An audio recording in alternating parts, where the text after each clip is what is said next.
xumura leenjii dandeettii gaggeessummaa cimsuu marsaa jaafaa hooggantoota 1,800f magaalaa Jimmaatti kennamaa ture irratti argamuun kallattii hojii gaggeessitootaaf kan kennan pirezidaantii itti aanaa mootummaa naannoo Oromiyaa obbo Shimallis Abdiisaa warraaqsa akka biyyaatti yeroo sadiif ta'e keessatti uummanni Oromoo fi hayyoonni Oromoo adda durummaadhaan qabsoo biyyattii hoogganaa aarsaa lubbuus kanfalaa turan haa ta'u malee milkaa'ina warraaqsarraa uummanni fayyadamaa ta'uu hin dandeenye jedhan. Warraaqsi kun warraaqsota lamaan irraa adda. Warraaqsinni kun warraaqsa du'a maleeti. Lammaffaa warraaqsi keenya isa kaan irraa adda kan isa taasisu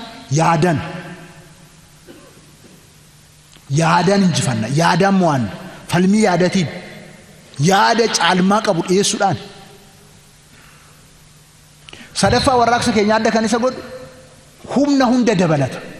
Inni kun waggaa tokko keessatti dimokiraasiidhaaf dhimmoota bu'uura ta'an ariitii cimaadhaan kan deebisaa deemu. ODP'n jaalala dhiifamaa fi da'amuu akkuma beeku lolee mo'achuus beeka. Ammaan booda injifannoo uummanni Oromoo waggoota hedduuf aarsaa guddaa itti kanfalee fide saamuuf duubatti deebisuuf halkanii guyyaa kanneen socho'an dhugaa dhiiga qabsaa'otaa qabannee seeratti deebisnaas jedhan. Ilaalchonni nuyi ittiin warraaqsa kana gaggeessaa jiru sirna dimokiraasii ittiin ijaaraa jiru ilaalchota alaa impoortir ta'anii ni miti.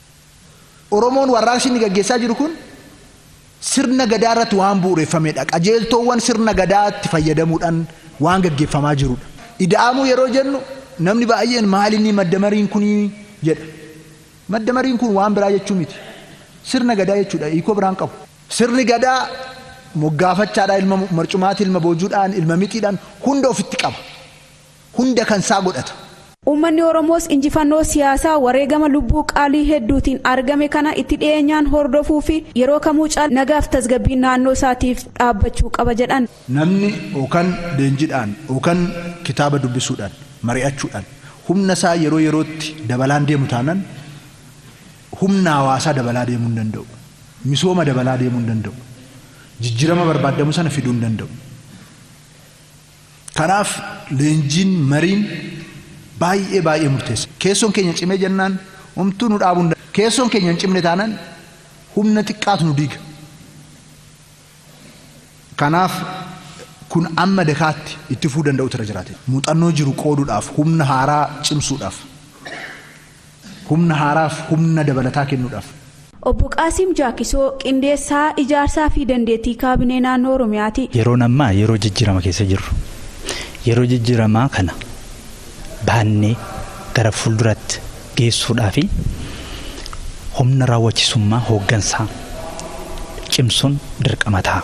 Mata duree kamtu hooggansa kanaaf kenname humna raawwachisummaa isaa dabaluu danda'a, hubannoo isaa sirreessuu danda'a, ilaalcha isaa qajeelchuu danda'a jedhamee itti kennamaa. Gaggeessitoonni leenjii kanarratti hirmaachaa turanis leenjii kanarraa hubannoo gahaa arganne leenjineen hawaasa keenya tajaajiluudhaaf qophiidha jedhan. Dildiyaa ce'umsichaa gatii taaneedhaa fi utubaa dhaabichaa yookiin biyyattii gatii taaneedhaaf steenyee jirra jechuudha.